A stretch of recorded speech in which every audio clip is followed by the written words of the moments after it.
Hey friends, it's Mike. Just some thoughts and observations I wanted to share. I drove down to my local breakfast place the other day to stop in and get a veggie omelet. I like eating at this place because it's hassle-free regarding the mask nonsense.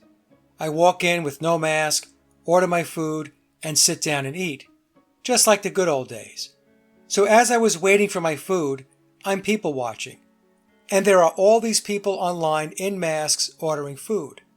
I was trying to understand the thought process of these people.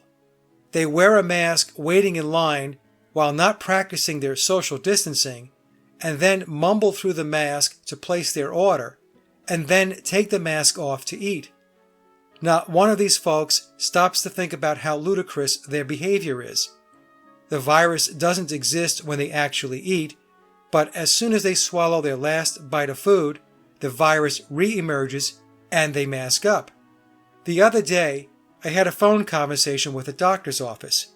I had a scheduled appointment and was getting ahead of the curve by telling them beforehand I don't do masks. I was told by the person on the other end of the phone that the doctor was insisting on all patients wearing a mask while in the waiting area. Never mind, the mask forces the person to breathe in their own carbon dioxide, lowers oxygen levels, and forces the person to breathe in the bacteria that's embedded in the mask. Which begs the question, how many of these people are ensuring their occult ritual face covering is clean and sanitized? I'm guessing not many. So wearing a mask is a must in the waiting room, but no mask is required when you are called back to see the doctor. Somehow, the virus has the wherewithal to understand imaginary boundaries. I explained to the person on the phone that the executive order clearly states masks are voluntary in North Carolina, but to no avail. The person's programming was too embedded, and my explanation did not compute. I canceled my appointment and told the person I will not involve myself in their ridiculous rules and hung up.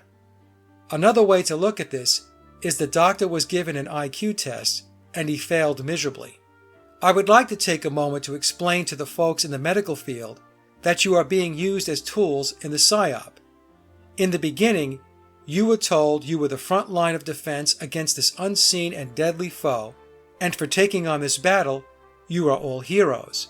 You were told to put up triage tents outside your hospital because there was going to be a flood of very sick people stumbling through your parking lot in need of immediate care. And your urgent cares and hospitals were going to be overrun and beyond capacity as this plague will infect and kill thousands upon thousands of people. That was the original narrative. Well, as we now know, none of this happened. All of the reports coming out of the media were all lies. The various agencies and media outlets couldn't even keep their numbers straight. I did a video several weeks back where I showed Fox News tallied 30,000 more deaths from COVID than was posted on the government's health statistics site for the same period of time. We also know the government was instructing hospitals, hospice, and funeral homes to code death certificates with COVID as the cause of death if they can even remotely make an association. We had people who were in hospitals and hospice that died from cancer and other debilitating medical conditions coded as COVID-related deaths, when in fact they actually succumbed to some other cause of death. I've had people comment and write to tell me they know people who have COVID and they know people who died from it. My response has always been and still is, who told you this? A brainwashed doctor? Because believe me, the medical field, including the doctors who many put on pedestals, are some of the most indoctrinated people in the world. They live and work in an enclosed fish tank and consume whatever is fed to them. They do what they are told to do. Of course, there are exceptions, but I have found them to be few and far between. I also asked these nail-biting worrywarts, how old was the person and did they have a pre-existing medical issue? After asking this question, most of them go away because my questions are either too complicated for them to get their heads wrapped around or their attempts to promote the narrative hit a dead end. And let's not forget, people dying from flu-related deaths has been with us since the beginning of time. When we take that number and lay it up against the total population of a state, country, or the world, it becomes quite obvious to anyone who can still use a calculator that the whole COVID narrative is a joke. Now we see the number of deaths is no longer a good set of numbers because they're not big enough to scare people. So the lunatics shifted the narrative to the number of cases, which of course allows them to throw around larger numbers. But how are they deriving the number of cases? Is it more testing? If so, what exactly are they testing for? And how is that different than what we might find in the body with the flu or common cold? I have a theory. How about they are simply making the numbers up? That's what I think. They are pulling the numbers out of their butts, knowing the programmed masses will just consume whatever comes out of the idiot box in their living room or being pushed on their favorite state-controlled website. I recently received this email from one of the major medical networks in North Carolina, and here's what it said. We have lots of measures in place to ensure you feel safe and confident while in our care. Some of these measures include telehealth options to connect with our providers by video or phone, extensive cleaning and disinfecting practices, masks worn by all, screenings for all, drive-up lab services, social distancing practices, and visitor restrictions. We also have a financial assistance policy if you are concerned about paying for your visit or procedure. The email goes on to say, it's important to prevent serious health problems by staying on top of your healthcare needs. Please don't delay care. Schedule with us today.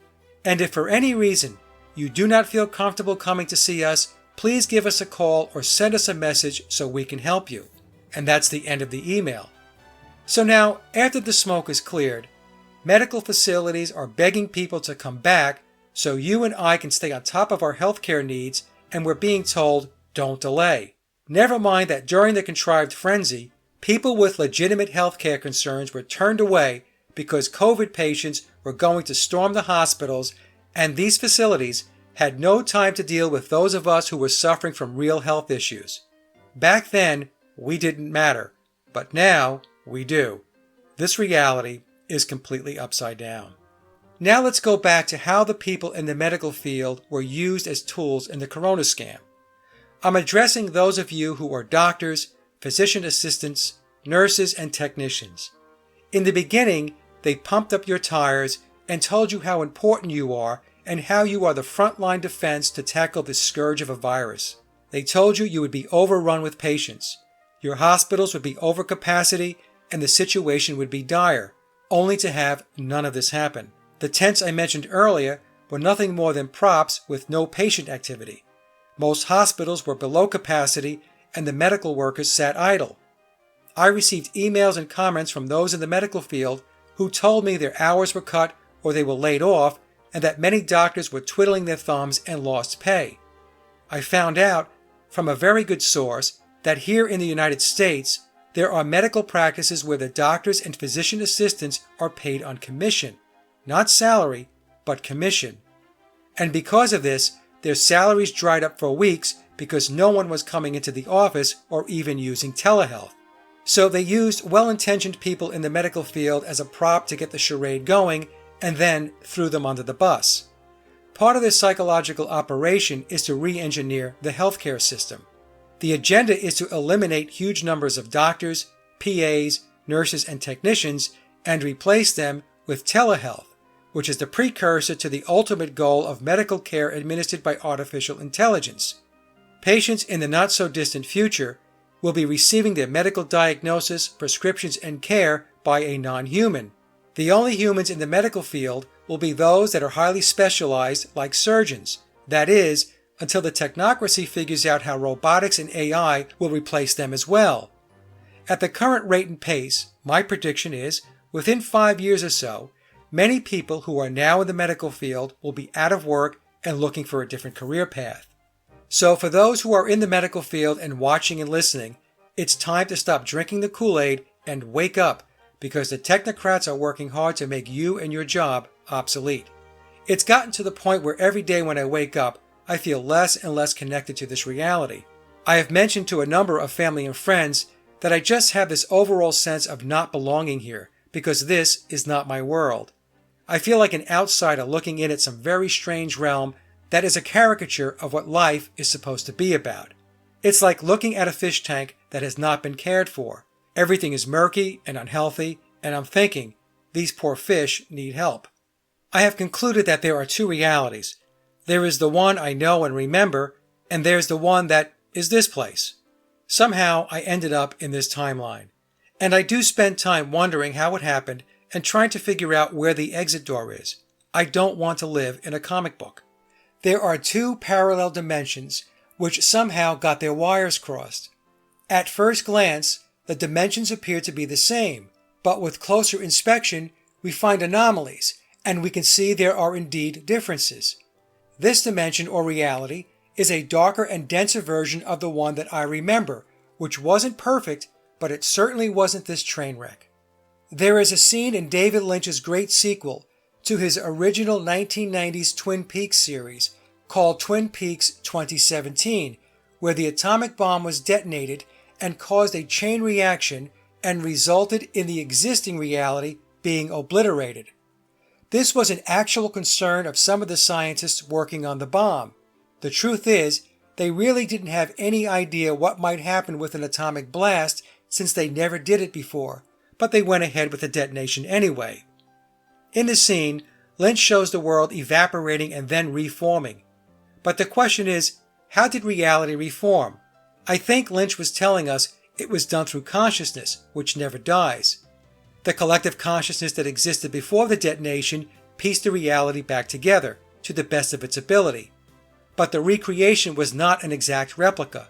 There were missing pieces, creating differences in the rebuilt version. Now, whether Lynch was telling us that is what happened, or whether he was giving us a metaphor to explain the power of consciousness, I will leave to each of you to decide. But one thing is clear. Consciousness and our thoughts have immense power. Another theory I have has to do with the manipulation of consciousness via occult rituals and magic to steer the collective thought in a particular direction in order to alter the existing reality. Altering can mean changing a standalone reality without any blending into another dimension, or it could mean nudging and pushing the standalone reality into another dimension, thus creating overlap or a blending of both realities. I believe the controllers do this with major events which cause tremendous upheaval in the status quo of people's lives, and thus intentionally steering the focus and the thoughts and consciousness of the masses in a specific direction. This redirection creates a new thread or layer of reality that did not exist before. An example of such a ritual is September 11, 2001. 9/11 captured the attention, thoughts, and fear of just about everyone in the world. Fear generates elevated levels of energy from a human. This is why the controllers resort to fear tactics on a perpetual basis.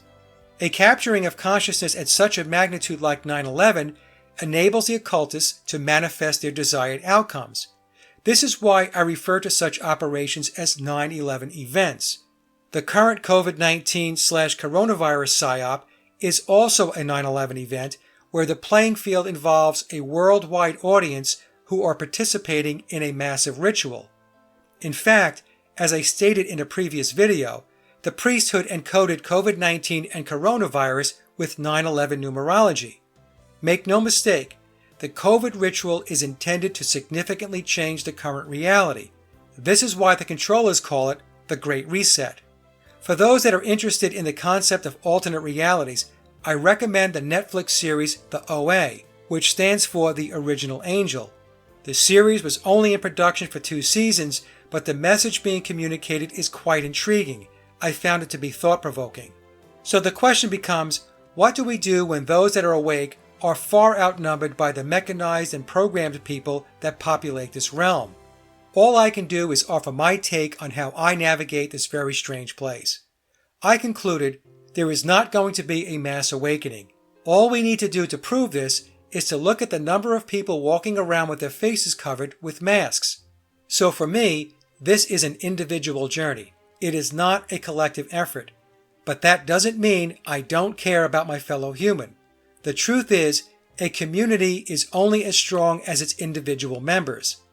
If a community is comprised of people that have limited knowledge and limited awareness, then the collective, along with the individuals making up the collective, are going to experience a sub-optimized life. A sub-optimized life is one where the person is not living and manifesting according to their will, but living by the will imposed upon them by others. And this is the situation we have in this reality. The controllers are imposing their will on the majority of the masses. For those who have awakened to the tactic, we are pushing back on the agenda by asserting our will, which is in opposition to that of the controllers. Unfortunately, from the perspective of a collective, numbers count and the controllers have the upper hand. But that does not mean we cannot apply our individual will to make our individual lives better. Now, of course, better means different things to different people. For me, it means to strive to understand this experience the best I can and try to solve the mysteries and reveal the truths that are hidden from me, so I can gain knowledge and enrich my soul, not my physical avatar, but my soul with wisdom. This is why doing our inner work and having an inner standing of our true purpose is paramount in order to recognize who we really are aside from our physical being. We came into this world to interact with this realm and learn from it. This is a place of duality and opposing forces. When it's good, it can be great, and when it's not, it can be very dark. But we incarnated into this life knowing full well what the experience was going to be about, and that experience, first and foremost, is all about spiritual growth and wisdom. This place, believe it or not, is a school. And yes, it's a tough one. But the good news is, what we learn we take with us once we're off this ride.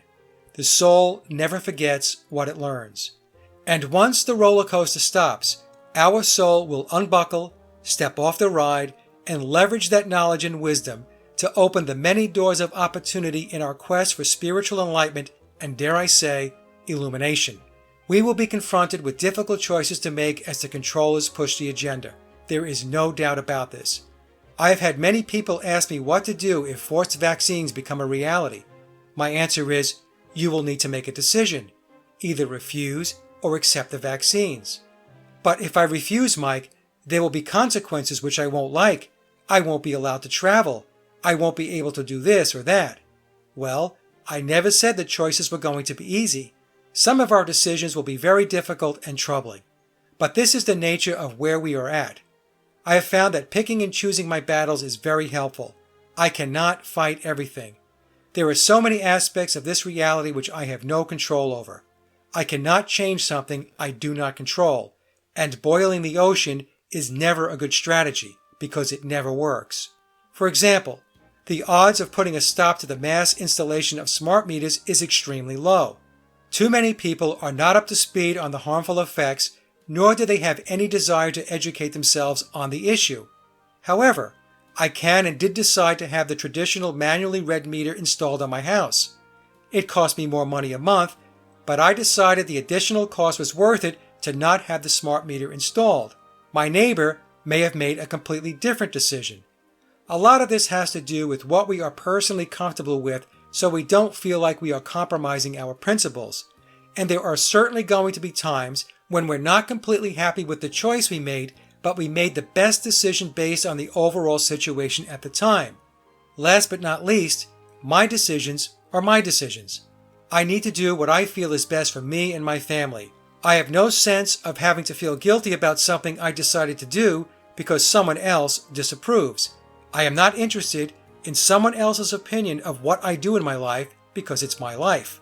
Besides, I have found those people who have something to say usually have their own issues to address. Once they get their own house in perfect order, maybe then we can have a conversation. Maybe.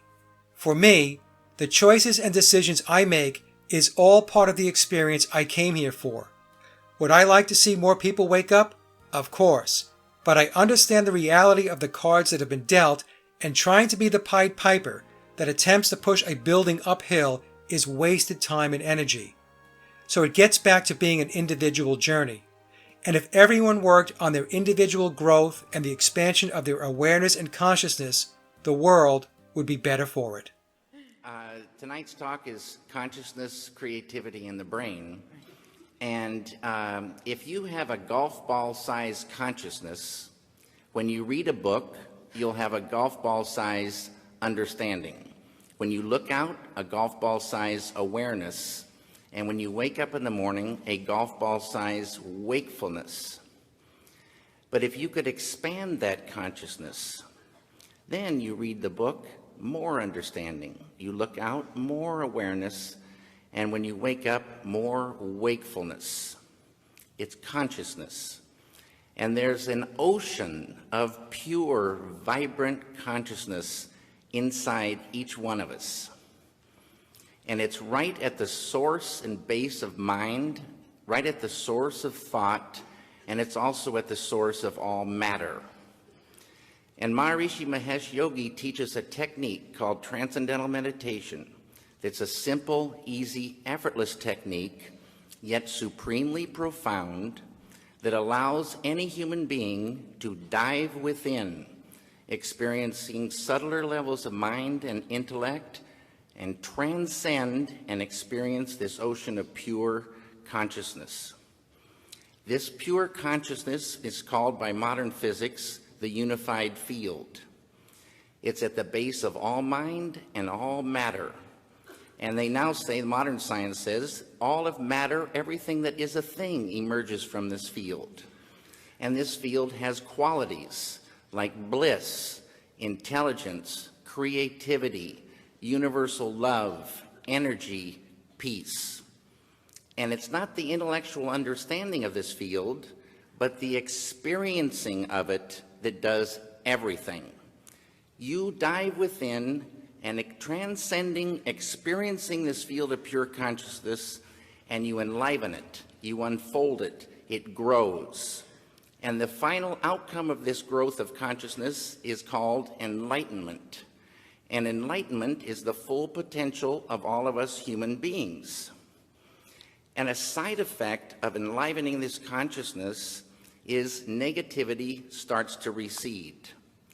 When I started meditating, I was filled with anxieties, filled with fears, kind of a depression and anger. And I took this anger out on my first wife, and after 2 weeks of meditation, she comes to me and she says, "What's going on?" And I was quiet for a moment because it could have been any number of things she might have been referring to. But I finally said, "What do you mean?" And she said, "This anger, where did it go?" And I didn't even realize it had lifted. Now, these negative things like anger and depression and sorrow, they're beautiful things in a story, but they're like a poison to the filmmaker. They're a poison to the painter. They're a poison to creativity. They're like a vice grip. If you are super depressed, you can't hardly get out of bed, let alone think ideas, have that creativity flowing. So it's money in the bank to get that beautiful consciousness growing, which is flowing creativity, the ability to catch ideas at a deeper level. Intuition grows. This field is a field of pure knowingness. You dive in there, you sort of just know how to go. You know how to solve solutions. It's like an ocean of solutions. And you can just feel this thing growing. But the ultimate thing for me is the enjoyment of the doing, the enjoyment of life grows huge. I love making films now more than ever before. Ideas flow more. Everybody has more fun on the set. Creativity flows. People look like friends and not like enemies. It's a beautiful, beautiful thing, and it's us. In Vedic science, this field of pure consciousness is called Atma, the self of us all. At that level, as Dr. John Hagelin would tell you, at that level of life, we are all one. We're one. Diversity up here, unity down below. It's a great thing for the filmmaker. Thank you.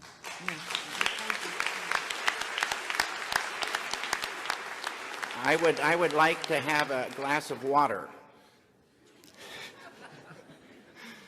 if that's possible. Okay.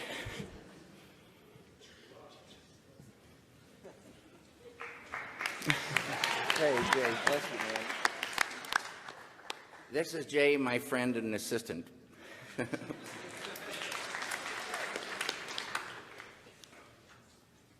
really good. It's not quite as good as pure consciousness, but it's really good.